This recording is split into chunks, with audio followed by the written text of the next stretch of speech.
noli vinci a malo, sed vince in bono malum. Ne vous laissez pas vaincre par le mal, mais en faisant le bien, vainquez le mal. Au nom du Père et du Fils et du Saint-Esprit, ainsi soit-il. Dans cette exhortation de l'apôtre à ne se pas laisser abattre par le mal, on peut entendre tous les mots, que ce soit les mots spirituels de la période difficile que nous traversons sur le plan ecclésiastique, ou que ce soit tout simplement les mots temporels, les mots physiques, les maladies, les souffrances, ou ce qui est plus dans le sens du contexte de cet épître, c'est ne se pas laisser vaincre par la méchanceté ou le mauvais comportement de ceux qui peuvent nous entourer à un moment ou à un autre, mais en leur faisant du bien, de vaincre leur méchanceté et de tâcher de les transformer en mieux. D'où ce que dit saint Paul dans cette même épître: donnez même de la nourriture et de la boisson à vos propres ennemis s'ils en ont besoin. Ne vous laissez donc pas vaincre par le mal, par la méchanceté, mais surmontez les méchants par votre bonté, pour les désarmer. Voilà donc le sens premier de ces paroles. On peut l'étendre justement à cette période de l'hiver qui a été particulièrement pénible cette année, où partout autour de nous on a entendu parler de maladies, de fatigue. Eh bien, nous ne devons pas dans ces moments-là nous laisser abattre, car c'est une règle classique que le démon attend toujours ces moments de fatigue et de maladie pour nous attaquer plus fortement. Et une des choses par lesquelles il peut nous abattre, c'est justement le découragement. On se laisse entraîner par la fatigue, puis par l'abattement, puis par le découragement, la tristesse, et de loin en loin, on se décourage complètement et on abandonne toute piété. Il ne faut donc pas se laisser faire, et il faut, dans la mesure du possible, vaincre ce mal par le bien. Il y a des moments où on est tellement fatigué, tellement déprimé, que justement, s'il y a une chose qu'il ne faut pas nous demander, c'est de faire du bien. On se sent vraiment tellement incapable de tout, on se sent vraiment apte à rien, et alors justement on est déprimé en pensant que on fait rien de bien. Eh bien le bien dans cette circonstance-là consiste simplement à supporter avec patience les maux que le bon Dieu nous envoie. Et si on le fait avec patience, eh bien c'est un bien cela, c'est quelque chose de grand. Et si même on s'élève davantage, et comme il le faut pour des chrétiens, et on offre ces difficultés, ces peines et ces douleurs pour l'amour de Dieu, parce que l'on sait qu'elles nous sont envoyées par amour de Dieu, soit pour réparer nos péchés de notre vie antérieure, soit pour essayer de nous détacher de nos vices, de nos défauts, car il n'y a rien tel que la maladie pour nous enlever tout ce qui est superflu dans nos attachements, soit pour nous élever d'une façon plus grande intérieurement dans la vie spirituelle, soit pour mériter pour le prochain, pour les âmes du purgatoire, pour le prochain qui nous entoure, soit encore pour mériter pour la Sainte Église. Et alors on transforme ses propres souffrances, ses propres paralysies, si je peux dire, on se sent capable de rien faire, et bien on le transforme en bien. Et au lieu de se décourager, en pensant à cela, eh bien ça donne de la patience, et ça peut même engendrer un plus grand amour de Dieu. on se sert vraiment de tout, même de notre propre faiblesse, pour la retourner à notre avantage. Et si l'on pense, par exemple en hiver, qu'il fait très froid, si l'on se tourne vers les vies des saints, ou simplement vers les missionnaires du pôle Nord, du siècle dernier, et quand on pense qu'ils étaient quelquefois à moins 50, alors même quand on a, comme ces jours derniers, des moins 10 et des moins 12, et qu'on sait qu'on a de quoi s'abriter, on peut se chauffer facilement, on a des murs, on a des couvertures, etc. Quand on pense que ces missionnaires-là étaient à moins 50 et qu'ils n'avaient presque rien que des choses très rudimentaires pour se protéger, alors du coup on trouve qu'on n'a pas un sort si terrible que ça. Ou si on est au contraire en été, on se trouve accablé de chaleur.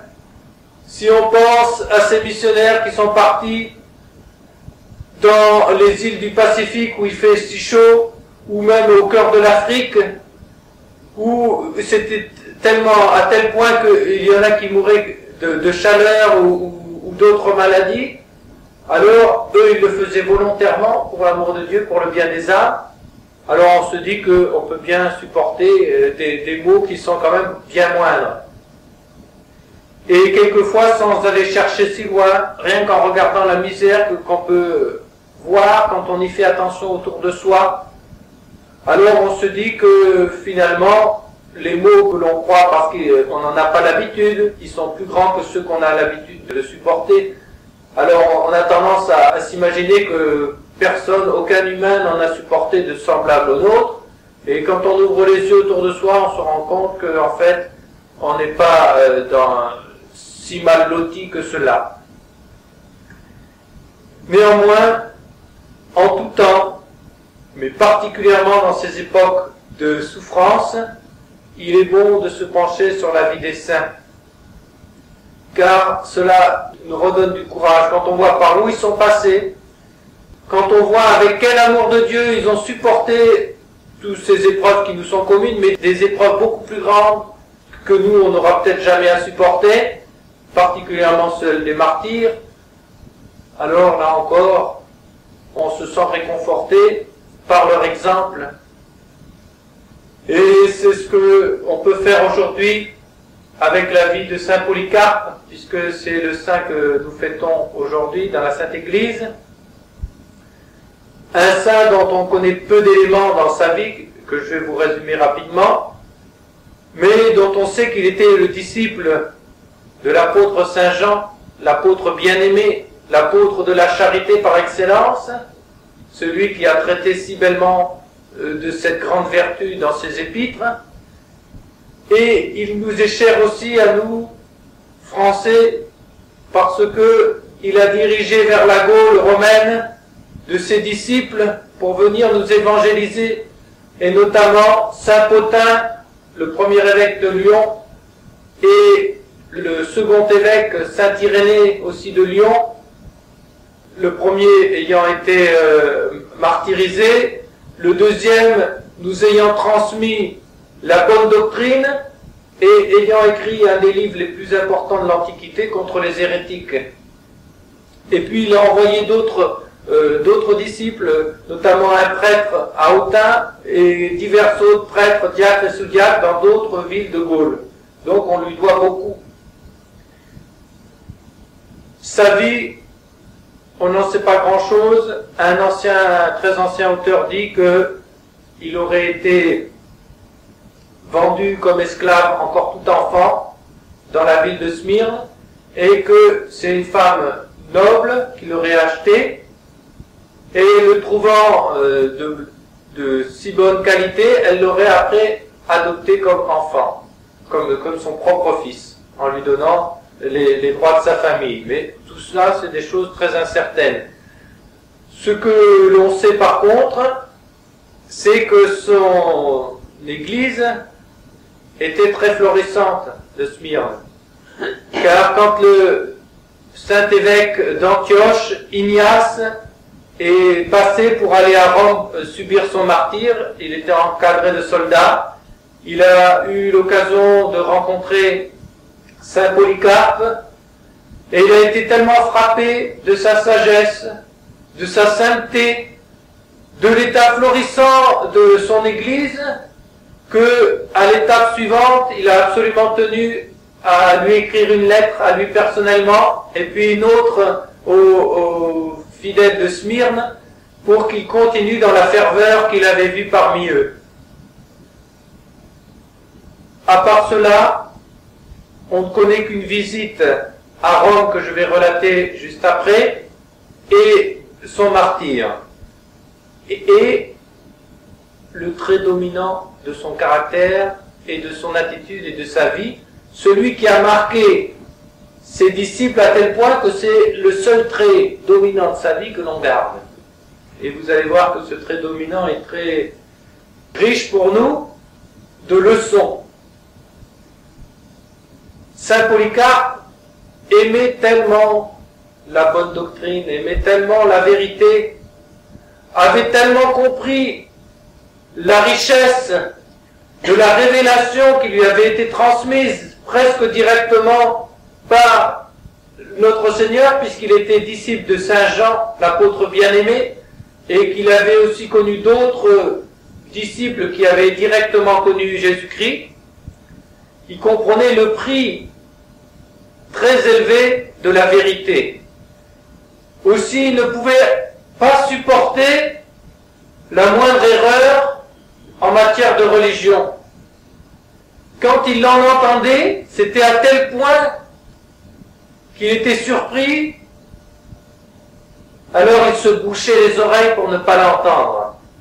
Et évidemment, c'était là un geste très significatif, et celui qui parlait devait être certainement remué fortement intérieurement, et devait certainement être porté à se taire quand il voyait un homme qui était vénéré comme, après Saint Jean l'évangéliste, comme le maître de toute l'Asie, le docteur de toute l'Asie, et alors, humilié par ce geste, il devait certainement se taire. Et quand par contre, il savait que dans un lieu, on ne prêchait pas la bonne doctrine, alors il refusait non seulement de s'y arrêter, mais il refusait aussi toutes les invitations qu'on pouvait lui faire dans de tels lieux. Et il les fuyait comme la peste. Et c'était un trait tellement caractéristique qu'il a frappé tous ses contemporains, et ils nous en ont donné pas mal d'exemples.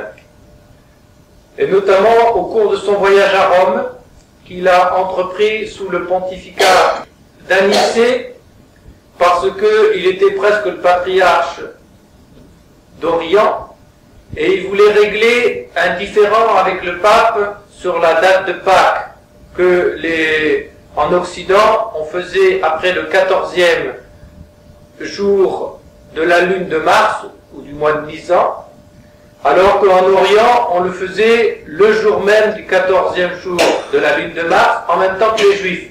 Finalement, ils se sont réglés pour que chacun garde dans un premier temps sa coutume.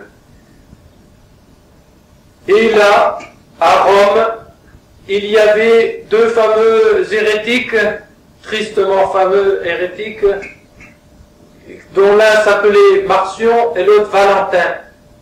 Et ils étaient justement judaïsants, et ils avaient réussi à entraîner certains des fidèles romains dans leur erreur. Et comme Polycarpe arrivait d'Orient, qui était en plus considéré comme le docteur de l'Asie, et que ces gens-là portaient à judaïser, vénérer tout ce qui venait de l'Orient avec ardeur, ils sont venus l'écouter, et il a réussi à les ramener dans le bon chemin. Et Marcion, l'ayant appris, certainement cherchait à le rencontrer. Et un jour que Polycarpe marchait dans les rues de Rome, accompagné de divers disciples, il voit Marcion venir vers lui. Et comme il avait en horreur tous les hérétiques et leurs erreurs, pour ne pas avoir à le saluer, à lui dire Ave, il était disciple de Saint Jean qui avait son maître direct, qui dans ses épîtres dit ne leur dites même pas Ave, ne leur dites même pas bonjour, ne les saluez même pas, alors il a détourné son regard pour même pas avoir à lui adresser la parole. Et l'autre, plein de forfanterie, s'avance jusque devant lui, le bloque pour qu'il soit obligé de le voir, en lui disant « Mais ne me connais-tu pas ?» Alors Polycarpe a redressé la tête, l'a regardé avec des yeux très sévères et lui a dit « Oui, je te connais, tu es le fils aîné du diable. » Et il est reparti. Et comme ses disciples s'en étonnaient, et il leur disait, peut-être ce n'est pas très charitable, puisqu'il faut faire du bien. Notre Seigneur nous a appris à faire du bien à nos ennemis. Vous voyez Saint Paul qui nous cite encore l'Ancien Testament, donnez de la nourriture à vos ennemis s'ils en ont besoin. Et Saint Jean, aimez-vous les uns les autres, faites du bien même à vos ennemis. Alors comment se fait-il que vous le traitez si durement? Et il y a une différence entre nos ennemis personnels, les petites querelles qu'on peut avoir avec des voisins ou avec d'autres, et les ennemis de Jésus-Christ et de l'Église. Ce n'est pas du tout la même chose. Alors, pour accentuer sa leçon, vous me dites que je suis disciple de l'apôtre de la charité, Saint Jean, et vous avez raison. Eh bien, je vais vous rapporter, et c'est Polycarpe qui l'a appris aux Romains, ce fait qui est arrivé dans la vie de l'apôtre Saint Jean. Je vais vous raconter un fait de mon maître, et c'est ce fait-là qui a guidé toute ma vie, et on comprend mieux en relatant ce fait de l'apôtre Saint Jean, toute l'attitude subséquente de son disciple Polycarpe. Il venait, Saint Jean, dans la ville d'Éphèse, avec plusieurs disciples, au bain, car à l'époque, il n'y avait pas d'autre moyen de se laver correctement que dans les bains publics. Et entrant dans les bains, il y aperçoit l'hérétique Cérinthe. À peine il l'eut vu, il dit « Fuyons d'ici, sortons, vite, vite, vite !» Car les bains risquent de nous tomber dessus, les termes risquent de s'écrouler sur nous. Ses disciples étonnés le suivent sans comprendre. Mais qu'est-ce qui est arrivé? C'est que j'ai vu le Cérinthe qui prenait son bain dans ces termes. Et alors il les a fuis à toute allure. Voilà donc l'attitude de Saint Jean, et après Saint Jean, l'attitude de Saint Polycarpe. Et du reste de la vie de Saint Polycarpe, on ne sait que la fin de sa vie et son martyre, parce qu'il nous est rapporté d'une façon très précise par une lettre des fidèles de Smyrne à une autre communauté d'Asie qui leur avait demandé de leur mettre par écrit le récit des derniers jours de Saint Polycarpe, qui sont très édifiants également. Dans les persécutions antérieures, notamment celle de Néron, où Saint Paul et Saint Pierre ont péri, l'église de Smyrne était restée jusque-là très tranquille, peut-être parce qu'il y avait des magistrats qui lui étaient plus ou moins favorables, ou du moins pas hostiles. Et là, au contraire, depuis quelque temps, une persécution violente s'était abattue sur cette église de Smyrne. Plusieurs chrétiens avaient été arrêtés, et déjà, on les avait jetés aux bêtes. Et contrairement à un certain Quintus, qui était arrivé à Smyrne que depuis peu de temps, et qui s'était présenté avec beaucoup de présomption devant le proconsul, en lui disant qu'il était prêt à mourir pour sa foi, donc en allant au devant du martyr. Et en fait, ce Quintus, à peine il eut vu le chevalet, à peine il eut vu tous les instruments de torture par lesquels il allait devoir passer pour ne pas apostasier, qu'il perdit toutes ses forces parce qu'il avait été présomptueux, et qu'il fut tout de suite prêt à jurer par César que l'Empire honorait comme un dieu, et à offrir de l'encens au faux dieu de l'Empire. Au contraire, Polycarpe, qui était pourtant si fort en doctrine, se cacha. Il était également très âgé, dans un âge avancé, il se cacha. Et ses disciples le pressaient à se cacher plus loin, car ils le trouvaient trop près de Smyrne. Et lui se faisait prier, car à la fois il ne voulait pas être présomptueux, mais à la fois il ne voulait pas avoir l'air de fuir le loup. Il voulait rester au milieu de ses brebis pour leur donner l'exemple et les soutenir dans la persécution. Alors néanmoins, il se cacha dans une métairie à quelque distance. Et puis comme on savait qu'il était là, alors vite, on lui a dit, les soldats arrivent, et on l'a fait sortir pour aller dans une autre métairie.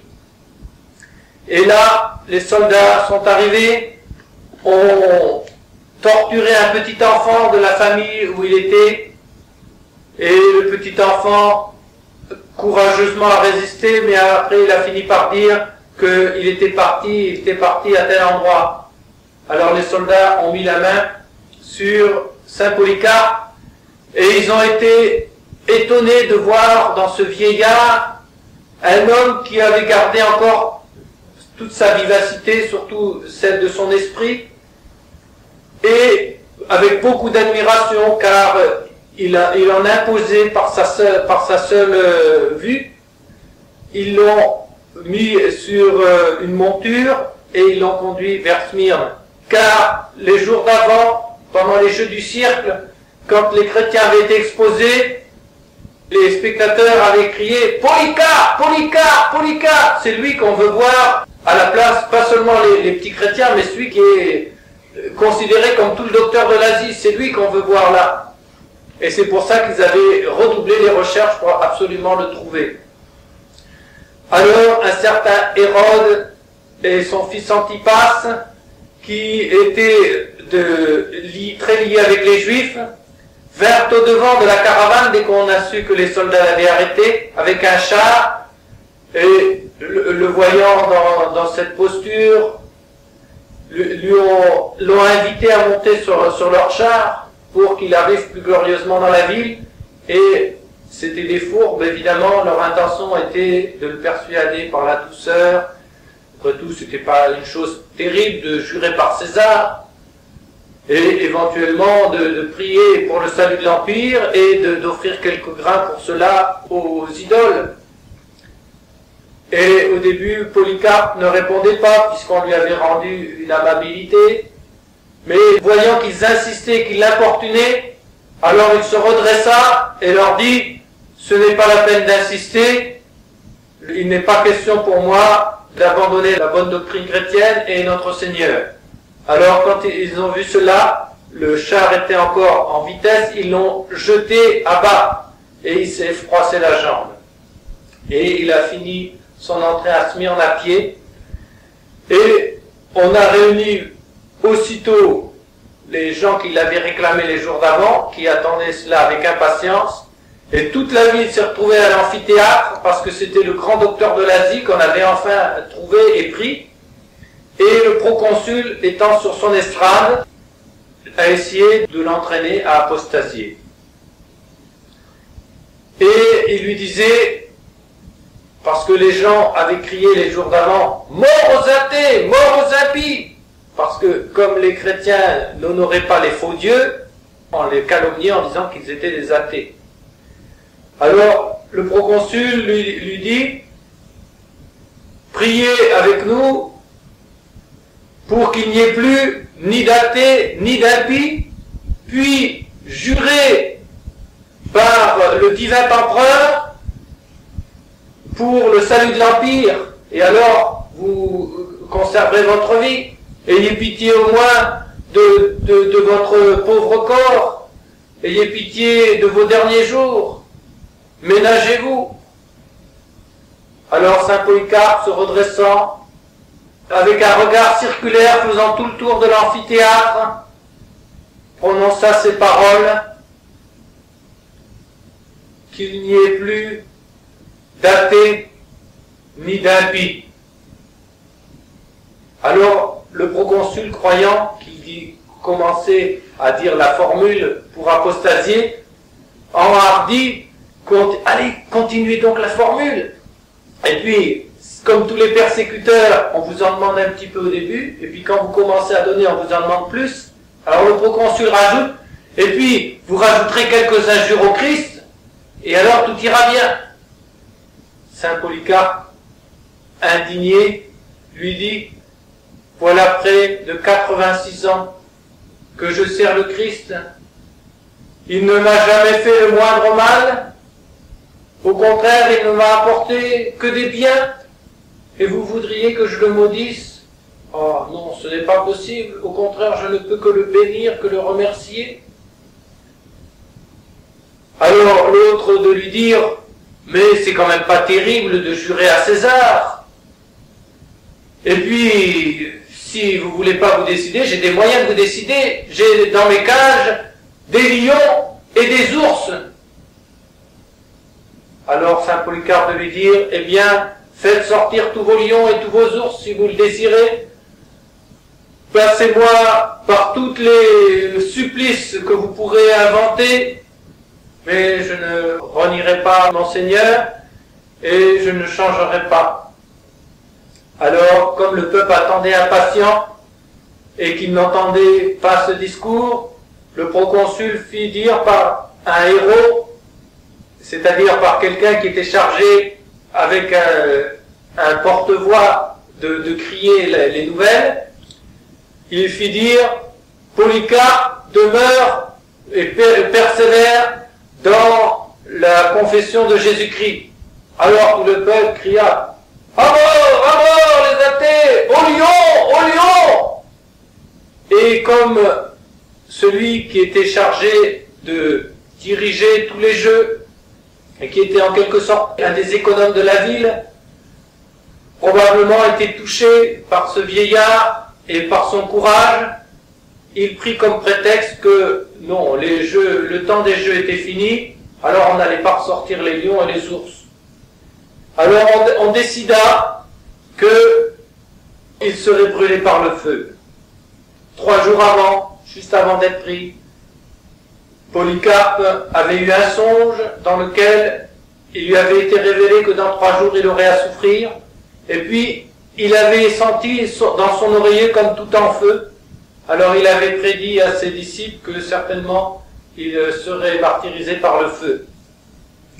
Et là, on vit un spectacle assez étonnant. Dès que la sentence des juges qu'il devait périr par le feu fut connue, pour ramasser du bois, faire un gros bûcher plus rapidement, on vit se vider toute une partie des gradins, et nous disent les premiers chrétiens qui le relatent dans leurs lettres, ce qui fut le plus acharné, et ils nous disent, en cette occasion comme en beaucoup d'autres, ce furent les Juifs, ce fut à un tel point que comme on était au centre de la ville, les bains étaient tout près, ils allèrent dans les bains, ils allèrent même dans plusieurs étals de commerçants, ils arrachèrent tout le bois qu'ils pouvaient trouver là, même en endommageant tout, pour arriver plus vite à faire ce bûcher.